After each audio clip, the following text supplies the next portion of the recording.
Hello दोस्तों, जय श्री महाकाल।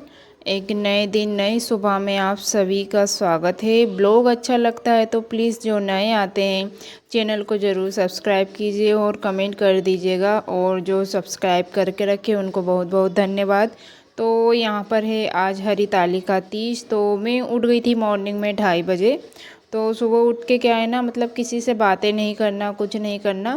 पहले हमारे यहाँ पे ना मतलब शिव जी की मतलब पूजा करते हैं, उसके बाद में ही।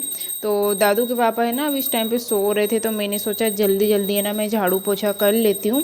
तो मेरा सब हो गया था, फिर उसके बाद में मैंने वीडियो मतलब शूट करना चालू किया। तो बस यहाँ पर है ना मैंने अपनी पूजा कर ली थी सुबह की। ये ना शूट करने के लिए मैंने थोड़ी सी मतलब क्लिप बनाई थी, बाकी तो है ना फिर बाद में मैंने इसके बाद में पूजा की थी, क्योंकि क्या है ना पूजा करने में टाइम लगता है। तो क्या है ना मैंने थोड़ा थोड़ा शूट किया, क्योंकि क्या है पहले का मेरा ब्लॉग रखा हुआ था, तो उसको ये है ना मैंने अभी कभी अपलोड किया हुआ है, और अब ये देखते हैं कब आपके पास पहुंचता है। तो यहाँ पे है ना दोपहर ऐसा कुछ टाइमिंग हो रहा था, तो मैं थोड़ी थोड़ी क्लिप ले रही थी, और फिर क्या हो गया ना मतलब कि स्पेस नहीं रहा। पता है कि एकदम है ना स्पेस नहीं रहा।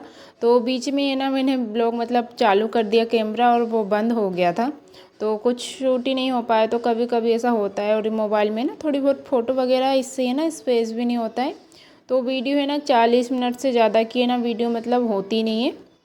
तो ऐसा तो बस यहाँ पर है ना जो सुहाग का मतलब जो सामान होता है ना, तो उसी को है ना मैं अच्छे से मतलब रख रही थी। और मैं ना चूड़ी भूल गई थी, चूड़ी है ना ऊपर रखी थी, तो बहुत अच्छा है ऊपर से मैं सामान निकाल रही थी, क्योंकि टाइम पे नहीं हो पाता है। और फूल पता है क्या, पिछले बार भी है ना मैंने सोचा था कि मैं इस बार है ना मैं फुलेरा मतलब लगाऊंगी खुद। तो क्या हुआ ना मतलब पिछले बार भी मतलब फूल इतने महंगे थे, ठीक है। तो उनका अब देखते यार अगले साल मतलब करेंगे। और फिर इस साल गए तो पता है क्या 20 रुपए के इतने से फूल मिल रहे थे ना, तो बजट से ना बहुत ज़्यादा ही वो हो रहा था। तो फिर है ना मैंने नहीं लगाया। वैसे है ना फुलेरा है ना बहुत ज़्यादा ज़रूरी रहता है, क्योंकि शिव जी की 5 मतलब बेटियां हैं ना, वो तो वो ऊपर ही रहती हैं ना उनके, जो उनका वो कलश रहता है शिव जी के ऊपर, इससे पानी टपकता है। तो क्या है ना मतलब, तो फिर मैंने कहा अब कोई बात ही नहीं, तो सिंपल ही। तो फिर पिछले बार भी मैंने ऐसे ही सिंपल किया था। जो सामान मिल गया था तो वो ठीक था। तो वैसे तो सारा मिल गया था मुझे, पर क्या है ना केले के पत्ते नहीं मिले थे मुझे, और फिर बाद में मार्केट जाना नहीं हुआ। और बस यहाँ पर है ना जो सब है ना मैंने धुल करके रखा हुआ था, क्योंकि पहले का सामान था ना इसमें थोड़ा थोड़ा। तो यहाँ पर है भभूति, जो भस्म शिव जी को बहुत ज़्यादा प्रिय है। तो ये है ना मैं डेली मतलब ये सामान तो मैं डेली मतलब चढ़ाती हूँ। तो बस वो है ना मैंने जो थोड़े थोड़े ख़त्म हो गए थे ना, तो वही मैं लेके आई थी। और जो सुहाग का सामान था माता पार्वती के लिए, तो मैं सब मतलब है ना उसमें थाली में पहले ही लगा के रख लिया है। नहीं तो टाइम पे ऐसा होता है कि हमको है ना टाइम ही नहीं मिल पाता है तो लगाने का, इसी वजह से। तो और यहाँ पर है ना फिर मैं आ गई थी। तो ये है ना मतलब कि समथिंग ऐसा 6 बजे ऐसा कुछ टाइमिंग हो रहा था। बाहर तो अभी उजेला दिख रहा है, तो अभी मुझे कंफर्म पता नहीं है। तो बस मैं है ना आ गई थी नहा धुल करके ऐसी सिंपल में है ना। ये साड़ी है ना मेरी बहुत पुरानी है, मतलब कितने साल हो गए, बहुत साल हो गया, 6-7 साल हो गए। तो जबकि साड़ी है तो मैं ना मतलब हमेशा इसी को ही पहनती हूँ। कभी है ना मतलब रहता ही नहीं है कि हाँ व्रत आ रहा है तो मतलब साड़ी वगैरह कुछ लेना है। तो कभी है ना मैं अब मतलब लेती नहीं हूँ, क्योंकि क्या है ना घर पे भी है ना इतनी सारी साड़ियाँ थी, तो सारी है ना गांव में पहुंचाना पड़ा, क्योंकि रखे रखे है ना मतलब ऐसे ख़राब हो जाती है। तो मेरी बड़ी मम्मी, मेरी मम्मी की जो बहन है ना, तो उनको मैंने दे दिया था मेरी साड़ियाँ, क्योंकि मैं ज़्यादा पहनती नहीं हूँ साड़ियाँ। तो सास को देना ठीक नहीं लगता है, क्योंकि सास वो बोलेंगी मेरी अपनी उतरी हुई साड़ी दे रही है। तो इसलिए ना मैं अपनी सास को नहीं देती हूँ। तो माँ वगैरह तो मतलब पहन लेती है ना अपनी बेटियों की। तो इसलिए ना मैंने अपनी बड़ी मम्मी को दिया हुआ था, तो वो है ना बहुत अच्छे से मतलब पहन लेती है। अगर मेरी मम्मी होती तो शायद मेरी मम्मी भी मतलब पहनती, तो फिर मैं उनको नई नई साड़ियाँ भी देती, पर अब किस्मत में था ही नहीं कुछ। तो बस यहाँ पर है ना मैं अपने मतलब महावर मैंने लगा लिया था। फिर सोनी भी आ गई थी बीच में, तो जो जो मेरे को आता था ना वो सब मैंने किया। पता है क्या, ये ब्लाउज़ भी है ना इतने ज़्यादा ढीले हो गए ना मेरे को। पहले एकदम इतने फिटिंग के थे, और अब तो है ना पता नहीं क्या दिन दिन दुबली होती जा रही हूँ मैं। तो बहुत ज़्यादा है ना एकदम ढीला लग रहा था। मैंने कहा काम चलाओ तो मतलब चलेगा। तो बस यहाँ पर है ना मैं यही अपनी पूजा करने की तैयारी करने लगी थी। समथिंग 7 साढ़े 7 ऐसा कुछ टाइमिंग हो गया था। तो मैं पूजा करने बैठ गई थी, क्योंकि पूजा करो फिर मतलब हवन वगैरह करो फिर उसके बाद आरती करो, तो उसमें ना टाइम लगता है, 2 घंटे तो लग ही जाते हैं, अपन धीरे धीरे करो ना। तो बस यहाँ पर है ना मैं बस पूजा करने बैठी थी। और क्या है ना मतलब कि मिट्टी नहीं थी, पता है क्या, मिट्टी अगर अच्छी होती ना, मतलब शुद्ध मिट्टी होती, वो इधर मिट्टी तो है पर वो क्या है ना मतलब एकदम पत्थर वाली है, तो उसमें ना मतलब शिव जी अच्छे से बन नहीं पाते। तो इसलिए ना मैं हर बार मतलब अभी तो है ना ऐसी मतलब जो मेरे शिव जी है ना, तो उन्हीं की मैं पूजा करती हूँ। तो जैसा मुझे आता है, जो जो मेरे को याद रहता है ना, तो वो मैं सब करती हूँ।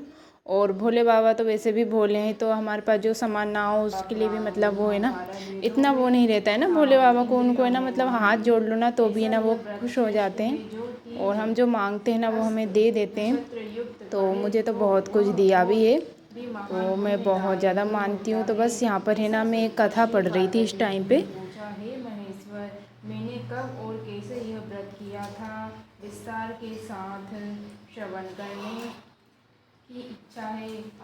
इतना सुन भगवान शंकर बोले कि हे उमा पार्वत, में यह जो हिमालय श्रेष्ठ पर्वत है, यह नाना प्रकार की धन संपदा, खनिज वनस्पति औषधियों से युक्त है। यह हिम शिखरों वाली चोटियों रूपी भुजाओं से आकाश को छूता है और गंगा के कल कल शब्द से शब्दायमान रहता है। यहाँ नाना प्रकार के पशु पक्षी विचरते हैं। इसके राजा का नाम हिमांचल था। वहाँ उसके गृह में तुम भाग्यवती रानी मेना से पैदा हुई थी। तुमने बाल्यकाल से ही मेरी आराधना करना आरंभ कर दिया था। कुछ आयु बढ़ने पर तुमने हिमालय की दुर्गम गुफाओं में जाकर सहेली सहित मुझे पाने हेतु 12 वर्ष का तप आरंभ किया। तुमने ग्रीष्म ऋतु में बाहर चट्टानों पर आसन लगाकर तप किया, वर्षा ऋतु में बाहर पानी में तप किया, हिम ऋतु में पानी में खड़े होकर मेरे ध्यान में संलग्न रही। इस प्रकार 6 ऋतुओं में तपस्या कर ली, और जब भी मेरे दर्शन न मिले तब तुमने अर्धमुख होकर केवल वायु सेवन की, फिर वृक्षों के सूखे पत्ते खाकर इस शरीर को क्षीण किया। तुम्हारी इतनी कठिन तपस्या करने पर भी मैं उस उपयुक्त समय की प्रतीक्षा करता रहा, जब तुम्हारी तपस्या और अधिक कठोर हो और तुम्हारे पिता के हृदय में तुम्हारे विवाह का विचार उत्पन्न हो। एक दिन तुम्हारे तेजस्वी स्वरूप और तुम्हारी विवाह योग्य आयु देखकर तुम्हारे पिता को चिंता होने लगी कि मुझे अपनी ऐसी कन्या के लिए उपयुक्त वर की खोज करनी चाहिए। उन्हीं दिनों नारद जी भ्रमण करते हुए हिमालय क्षेत्र में आए। तो यहाँ पे है ना मैं कुछ करने के लिए मतलब बैठ रही थी, और पता है क्या, इसी टाइम पे ना कैमरा बंद हो गया था, तो मतलब कुछ रिकॉर्ड ही नहीं हो पाया। तो बस है ना फिर इसके बाद में मेरा मतलब स्पेस ही नहीं था, तो फिर मैंने कुछ भी रिकॉर्ड नहीं किया है। तो ये मेरी दूसरी पूजा है ना मतलब कंप्लीट हो गई है। अभी 3 पूजा और होगी, तो रात भर है ना मतलब रात जगेरा करती हूँ मैं। तो रात में मेरी पूजा चलती रहती है, और ऑनलाइन के मतलब मैंने मतलब लाइव भी किया था रात में जब मैं पूजा कर रही थी ना, तो उस टाइम पे। तो बाय बाय, टेक केयर, फिर मिलते हैं दोस्तों नेक्स्ट ब्लॉग में।